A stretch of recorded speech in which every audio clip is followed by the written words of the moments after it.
In the small village of Gabari, nestled at the edge of a lush forest in northern Nigeria, life was simple but demanding.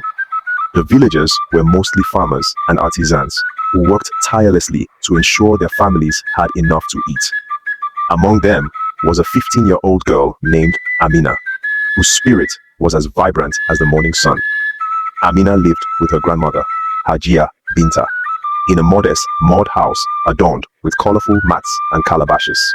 Her parents had died in a car accident when she was a baby, leaving Hajia Binta to raise her.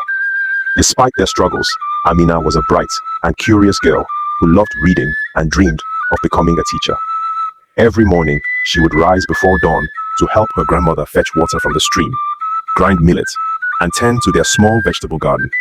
She was the pride of her grandmother, who often said, "Amina, your determination will take you far in life." One market day, the village buzzed with activity as traders displayed their wares: fresh tomatoes, dried fish, and colorful fabrics. But amidst the hustle and bustle, news spread that Lami, the daughter of the village blacksmith, had gone missing. "She was last seen near the forest," whispered one woman. "That forest is cursed," muttered another.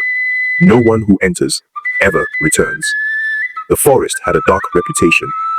Tales of strange creatures and eerie sounds kept the villagers away, except for brave hunters who dared to venture in during the day. Amina, however, was not one to believe in superstitions.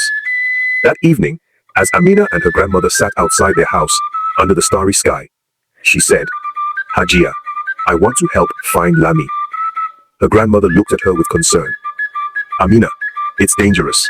What if the stories about the forest are true?" "But what if they're not?" Amina argued. "Lami is my friend. We can't leave her out there." After much persuasion, Hajia Binta reluctantly agreed, but not without giving Amina her late grandfather's small dagger for protection. The next morning, armed with a lantern, a water flask, and a dagger, Amina set out. Some villagers tried to dissuade her, but her determination was unshaken. As she entered the forest, the chirping of birds and rustling of leaves created a symphony of nature. But as she ventured deeper, the atmosphere grew darker and quieter. She noticed strange markings on the trees, which looked like scratches made by claws. Suddenly, she heard a faint cry for help. "Lami!" Amina called out, following the sound. She stumbled upon a clearing where Lami was tied to a tree, her face streaked with tears. Beside her stood a tall, menacing man, dressed in tattered clothes. He was a bandit who had been terrorizing nearby villages. "You have no business here, girl," the man growled. Summoning all her courage, Amina said, "Let her go, or you'll regret it." The bandit laughed. "And what can a small girl like you do?" Amina held up the dagger. "This is your last warning." The bandit lunged at her, but Amina swiftly dodged and slashed at his arm. He screamed in pain and stumbled back, giving her just enough time to untie Lami. "Run!" Amina shouted. The two girls ran as fast as their legs could carry them, the bandits' angry shouts echoing behind them. They didn't stop until they reached the edge of the forest, where the villagers had gathered, anxiously waiting. When the villagers saw Amina and Lami, they erupted in cheers. The village head, Alhaji Musa, praised Amina for her bravery.